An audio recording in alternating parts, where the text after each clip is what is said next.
water development and management should be based on participatory approach. স্থানীয় লোকজনকে involve করতে হবে, না হলে এটা রাজধানীতে বসে হবে না। আপনি পোল্ডার করবেন কিংবা গ্রাউন্ড ওয়াটার ম্যানেজ করবেন, যেটাই করেন স্থানীয় জনসাধারণকে ইনভলভ করতে হবে, বাট এটা স্টেক হোল্ডারদেরকে নিয়ে, যারা এই ব্যাপারটা বোঝেন, স্থানীয় লোক হতে পারে, ইউনিভার্সিটির প্রফেসর হতে পারে, তাদের নিয়ে কাজ করতে হবে। গণশুনানি করে টেকনিক্যাল সলিউশন করা যায় না, এটা বুঝতে হবে যে প্রফেশনালদের সাথে এটাতে কাজ করতে হবে। থার্ড পয়েন্ট হচ্ছে women play the central part in provisioning, management and safeguarding water. 1992-তে যখন এটা এই সিদ্ধান্ত গৃহীত হয়, তখন অনেক প্রতিনিধি প্রচন্ড বাধা দিয়েছে। মহিলাদের কথা বললে সবচেয়ে বেশি বাধা দেয় আয়ারল্যান্ড, তারপরে সৌদি আরবিয়া, তারপরে ভ্যাটিকান সিটি, এরকম অনেকগুলো দেশ আছে। তো আর চতুর্থটা হচ্ছে water is has an economic value, ওই সময় লেখা হয়েছিল, এবং এটাকে সব সেক্টরের মধ্যে ব্যালেন্স ওয়েতে ভাগ করতে হবে এবং ট্রান্সবাউন্ডারি ওয়াটার প্রবলেমটাকে সলভ করতে হবে।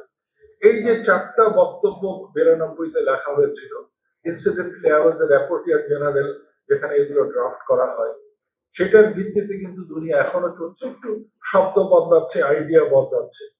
তো তাহলে এই নন ইনভার্টার এসির দামে ঘরে আনুন বিদ্যুৎ সাশ্রয়ী ইনভার্টার এসি। এখন 1.5 টন মাই ওয়ান ইনভার্টার এসি মাত্র 48,900 টাকা পাওয়া যাচ্ছে মিনিস্টার শোরুমে। চারটা ধারণার থেকে আমি জাম্প করতে পারি যে এরপরে রবিন বলেছেন ধাপে ধাপে অনেকগুলো মিটিং হয়েছে, বাট প্রধান মিটিংটা হচ্ছে, আলোচনাটা হচ্ছে, ডকুমেন্টটা হচ্ছে এসডিজি 6। 6টা গোল আছে, 2টো মিনস অফ ইমপ্লিমেন্টেশন আছে। এগুলো আমাদের ভালো করে পড়া দরকার এবং বোঝা দরকার। এবং এখানে অনেকগুলো বিষয়ের উপরে ফোকাস করা হচ্ছে। Poverty elevation, food security, disaster control, এই সবই কিন্তু পানির সাথে সম্পর্কিত। ওয়াশ, সাম্যের কথা বলি, আমার করাইল বস্তিতে যে থাকে আর তার উল্টো দিকে গুলশান থাকে, দুজনের কাছে পানির সমান দাম দিতে হয়। আর বাংলাদেশের ওভারঅল পানির দাম নেই। বাজারে গেলে সবচেয়ে সস্তা জিনিসটাকে আমরা বলি পানির দামই বিক্রি হচ্ছে, কিন্তু পানির দাম কিছুদিনের মধ্যে বোঝা যাবে যে পানিটা কত মূল্যবান। ওয়াটার কনজারভেশনের আমরা কোনো চেষ্টা করিনি, কোয়ালিটির দিকে চেষ্টা করিনি, এবং সময় এসছে ক্রপিং প্যাটার্ন বদলাতে। এই এখনকার যে আউসামন বড়, যেটা ধরে আমরা ডিজাইন করি, পানি উন্নয়ন বোর্ডের কাজকর্ম করি, আমিও করেছি তাদের সাথে, সেইগুলো এখন কিন্তু নেই। আর বাংলাদেশ যদি উন্নতি করতে চায়, অবশ্যই করতে চায়, তাহলে কর্মসংস্থান করতে হবে, ইন্ডাস্ট্রিয়ালাইজেশন করতে হবে।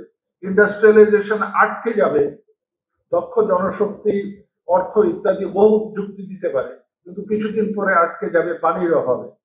কারণ গ্রাউন্ড ওয়াটার তুলতে তুলতে আর তোলা যাচ্ছে না, পানি আরো অনেক নিচে নামছে। আরবান ওয়াটারের কথা চিন্তা করতে হবে। আমাদের 43টা আরবান সেন্টার আছে, শহর নগর ইত্যাদি, সব কটা ড্রেনেজ কন্ডিশনে ভুগছে। স্যার, মাননীয় প্রতিমন্ত্রীর কথা বলছি, দিনাজপুরও ভুগতে পারে, পঞ্চগড়ও ভুগতে পারে। আমার সাথে অবশ্য পঞ্চগড়ের সম্পর্ক ঘনিষ্ঠ, এটা উনি জানেন না।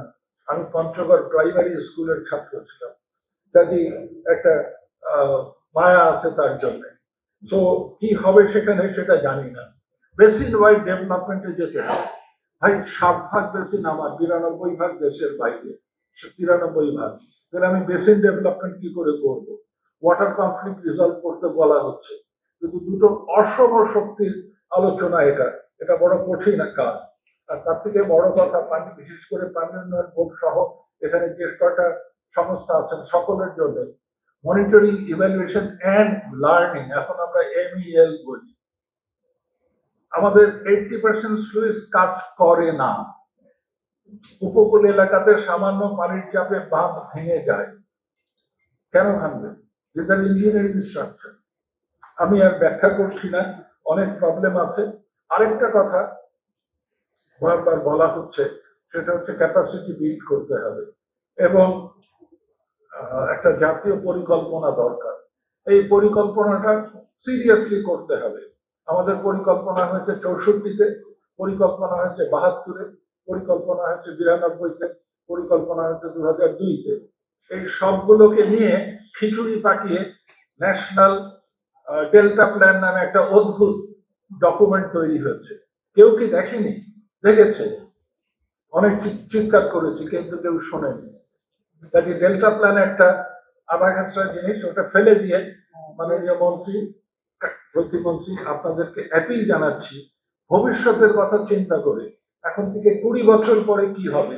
জনসংখ্যা বাড়ছে, খাদ্য উৎপাদন বাড়তে হবে, পানির অ্যাভেলেবিলিটি গোলমেলে হয়ে যাবে। এগুলো মনে রেখে কাইন্ডলি একটা জাতীয় পরিকল্পনা করেন।